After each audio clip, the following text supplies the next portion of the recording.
In South Korea, press freedom is different, obviously, to the Australian landscape. Overall, the newspaper I worked for, because it is an affiliate of the International New York Times, they're a lot more liberal in comparison to some other Korean newspapers. I'd say press freedom overall is pretty open there. I mean, when I suggested pictures and stuff like that, I wasn't knocked back based on sensitivity.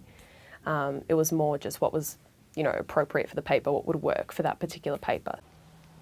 The Post, where I was in Cambodia, is a very well-respected organisation, but a lot of journalists working for different local media, there's a lot of corruption in the journalism industry, people being paid to write stories or being paid to not write stories, being bribed by officials, stuff like that. I don't have a huge amount of personal experience with it, but I've seen some interesting investigations into it, and I've heard a lot about it through people. Well, Singapore government, they manage the country really well, but in terms of media, freedom of speech, it's really much controlled. All the newspaper is controlled by the government, so you can't say bad things about the government or they will sue you. There's many past cases about that. Yeah. Press freedom in Indonesia obviously has a pretty spotty history. There can be difficulties. It's clearly a place where corruption has long been a problem. But I think that in recent years you've really seen a flourishing of the media market, and the Jakarta Globe certainly doesn't pull punches. I think you'll find the same with the Jakarta Post and other media outlets as well.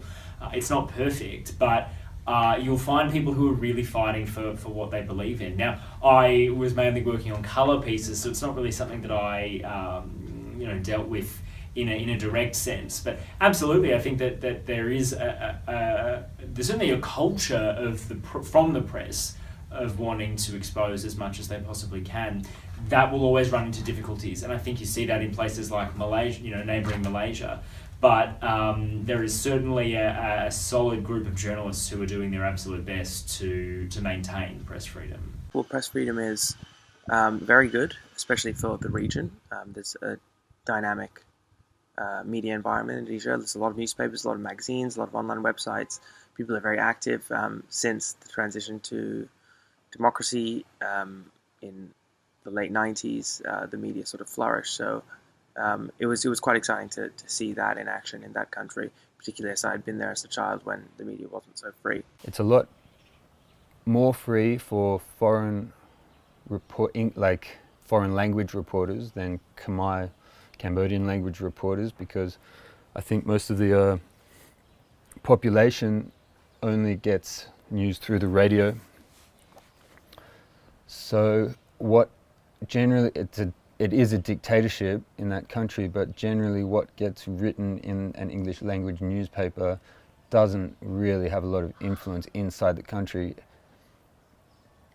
So the government seems not really to care so much. It's really bizarre actually that it is so open with foreign language media to operate inside the country, but it's one of those paradoxes about Cambodia which makes it more interesting, really. While I was there was journalists did get beaten, journalists did get threatened, intimidated, harassed, but they were all local journalists, generally, rather than foreigners, because I'm sure they know that, like anywhere, it seems to be the case that, which is horrible and unfortunate, but local, they know they can treat their own citizens so much worse than they can foreign citizens.